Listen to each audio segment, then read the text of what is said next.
Stories flix प्रस्तुत करता है आपके लिए एक नई मूवी जिसका नाम है पैरेलल मदर्स। कहानी की शुरुआत होती है और हमें एक जेनिस नाम की लड़की को दिखाया जाता है जो कि एक फोटोग्राफर रहती है और ये एक आर्कियोलॉजिस्ट का फ़ोटो खींच रही होती है जिसका नाम रहता है आर्तुरो।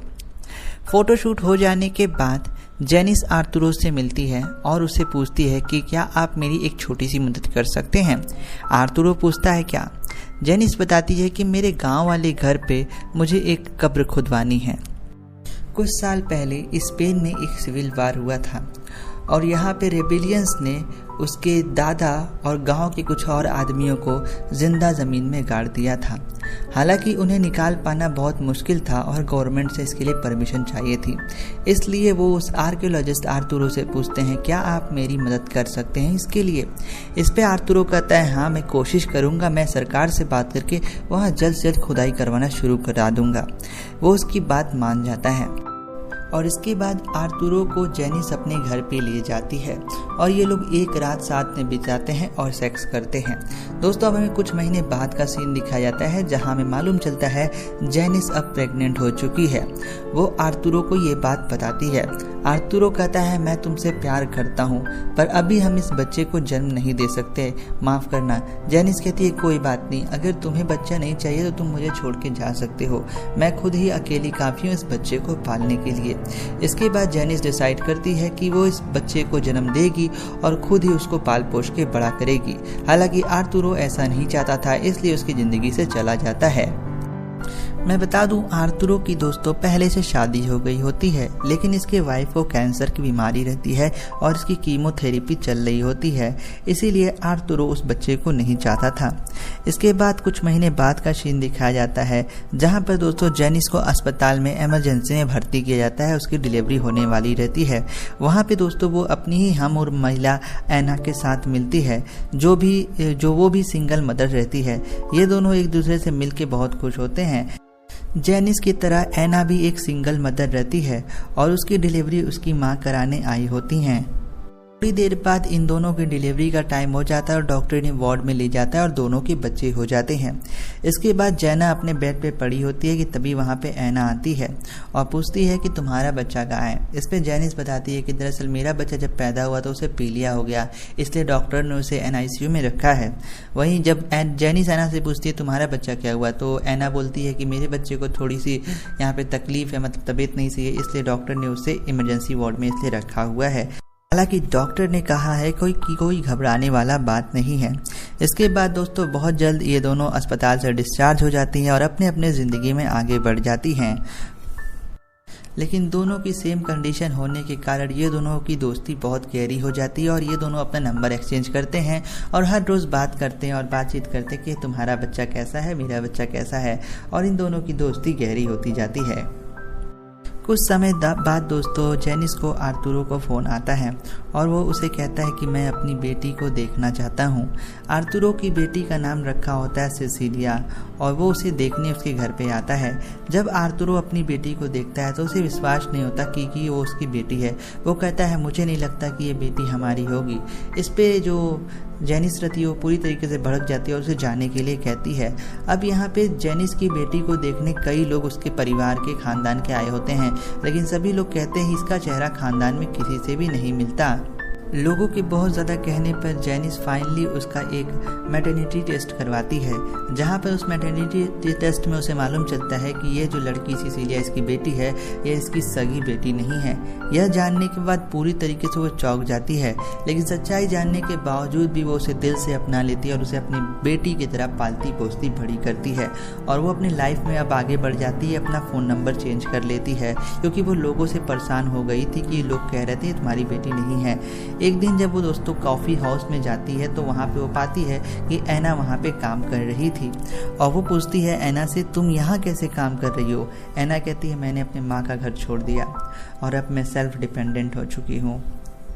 जेनिस थोड़ी जल्दी में रहती है इसीलिए वो एना को अपना कार्ड देती है और कहती है चाय पीने घर पे ज़रूर आना, और वहाँ से चली जाती है। कुछ दिन बाद एना जेनिस के घर पे जाती है और जेनिस एना से पूछती है, सॉरी मैं उस दिन बहुत जल्दी में थी, तुमने अपनी बेटी के बारे में नहीं बताया कि तुम्हारी बेटी इस समय कैसी है। इतना सुनते ही एना वहाँ पे रोने लगती है और बताती है कि मेरी बेटी अब इस दुनिया में नहीं रही। जेनिस कहती है, क्या तुम अपनी बेटी का फ़ोटो मुझे दिखा सकती हो। इस पे एना उसको अपनी बेटी का फ़ोटो दिखाती है और जब वो फ़ोटो देखती है तो यहाँ पे जेनिस को लगता है यही मेरी बेटी है और उस दिन अस्पताल में शायद हम दोनों की बेटियाँ आपस में एक्सचेंज हो गई थी, जिसकी वजह से ये सारा कन्फ्यूज़न क्रिएट हुआ है। और जेनिस को लगने लगता है कि शायद एना सिसिलिया की असली माँ है। हालांकि वो ये बात उसके सामने नहीं कहती कि तभी वहाँ पे एना आती है और कहती है, तुम्हारे पास क्या कोई जॉब वगैरह है, तुम्हारे परिचित में कोई जॉब वगैरह होगा तो मुझे बताना। इस पे यहाँ पे जेनिस को पहले से एक मेड की तलाश होती है जो कि उसके बच्चे का देख रेख कर सके और उसके घर का देख रेख कर सके। इस पे जेनिस एना से कहती है, हाँ मेरे पास तुम्हारे लिए एक जॉब है, तुम्हें मेरे घर की देख रेख करनी होगी और इस बेटी सिसिलिया को भी देखना होगा। इसके बाद कहती है एना, बहुत बहुत धन्यवाद इस जॉब के लिए। एना जो पहले जॉब किया करती थी उसकी सैलरी 500 यूरो थी, जबकि जेनी उसे 800 यूरो दे रही थी। इसके बाद एना जेनी के घर पे काम करना शुरू कर देती है। जेनिस दोस्तों एक दिन कहती है कि मुझे तुम्हारा बॉडी चेकअप कराना है कि कहीं तुम्हें कोई बीमारी वगैरह तो नहीं है, तो इसलिए उसका वो स्लाइवा सैंपल देती है और सिसिलिया का भी स्लाइवा सैंपल ले लेती है मैटरनिटी टेस्ट के लिए। और जब वो इसे डीएनए टेस्ट के लिए भेजती है तो उसे रिपोर्ट आता है। वो रिपोर्ट पढ़ के बिल्कुल हैरान हो जाती है। उस रिपोर्ट में ये क्लियर हो जाता है कि जो सिसिलिया है वो आना की सगी बेटी है। एक दिन आना अपने काम से कहीं गई होती है और जेनिस घर पे होती है। आना से मिलने उसकी माँ आई होती हैं और जेनिस उसे कहती है, बहुत बहुत स्वागत है आपका, आइए आप बैठिए। और जेनिस पूछती है उसकी माँ से कि आना प्रेग्नेंट कैसे हुई, क्या आप मुझे कुछ बता सकती हैं। इस पे यहाँ पे उसकी माँ बताती है, दरअसल एना की जो प्रेगनेंसी है वो गैंग रेप के वजह से हुई है और उसके पिता ने ये सबको बताने से मना किया क्योंकि समाज में इससे गलत प्रभाव पड़ेगा। एना के माता पिता का डिवोर्स बहुत ही छोटी उम्र में हो गया था, जब एना बहुत छोटी थी। इसके वजह से दोस्तों जो कस्टडी थी वो पिताजी के हाथ में थी। लेकिन जब उस एना का गैंग रेप हो जाता है और समाज में पिता की बहुत थू होने लगती है तो उसका पिता इसकी माता के पास इसको भेज देता है। और एक माँ तो माँ होती है और वो एना को स्वीकार कर लेती है, मतलब कि उसके पिता ने उसे भगा दिया था घर से।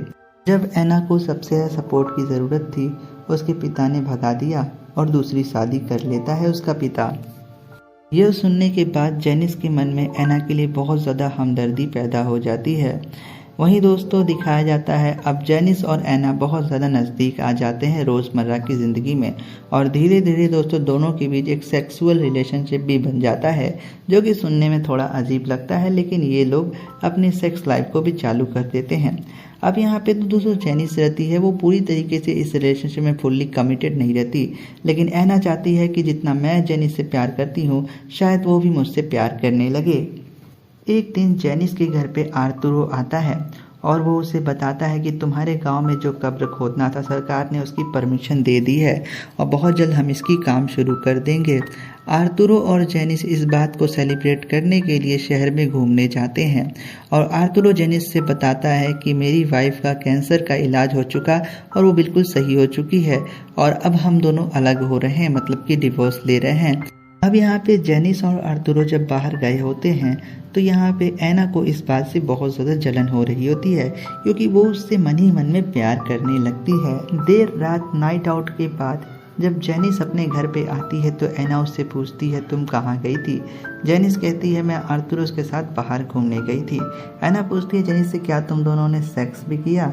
इस पे वो कहती है नहीं हमारे साथ ऐसा कुछ नहीं है, आखिरी बार सेक्स के बाद मुझे कभी ऐसा करने का मन ही नहीं करता। इस पे यहाँ पे जेनिस कहती है मुझे तुमसे एक बात बतानी है। एना पूछती है क्या, और जेनिस वो बात अपने मन में नहीं रख पाती और एना को ये सच बता देती है कि हाँ सिसिलिया ही तुम्हारी बेटी है।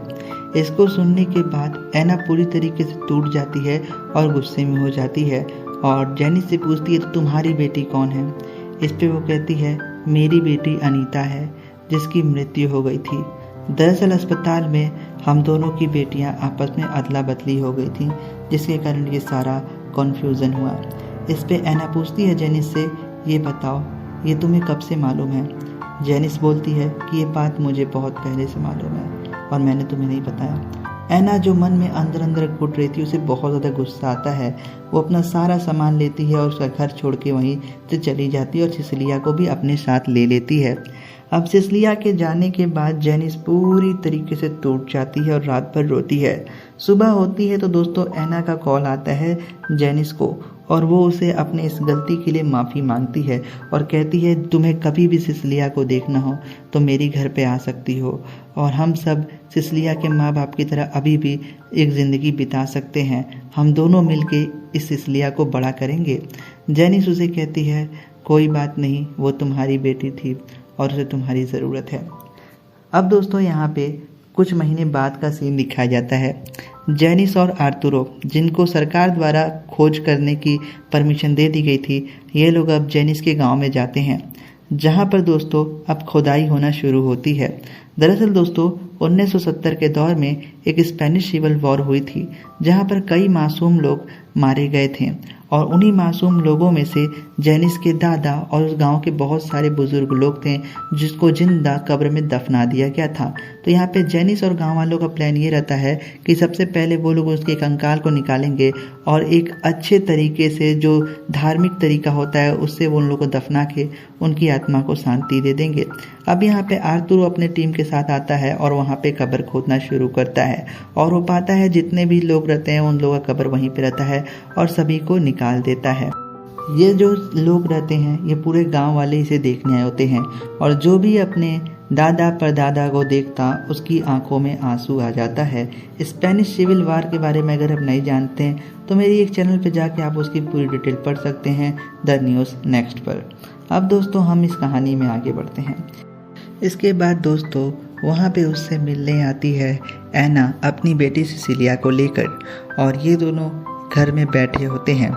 ऐना कहती है ये गांव तो बहुत सुंदर, काफ़ी शांति भरा होता है और यहाँ पे जेनिस की तभी उसे बताती है पता है मैं 3 महीने प्रेग्नेंट हूँ और मैं बहुत जल्द नई माँ बनने वाली हूँ।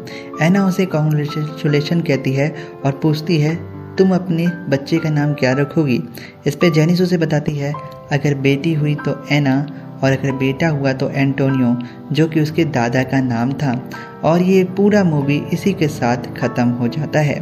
दोस्तों ये जो कहानी थी, ये जो क्रेब वाली कहानी थी, कब्र वाली कहानी थी, एक सच्ची घटना पे आधारित थी। ये थी मूवी दोस्तों पैरेलल मदर्स। आपको ये मूवी कैसी लगी कमेंट बॉक्स में ज़रूर बताएं और भी ऐसी वीडियो को देखने के लिए subscribe our channel Stories Flix. Thanks for watching.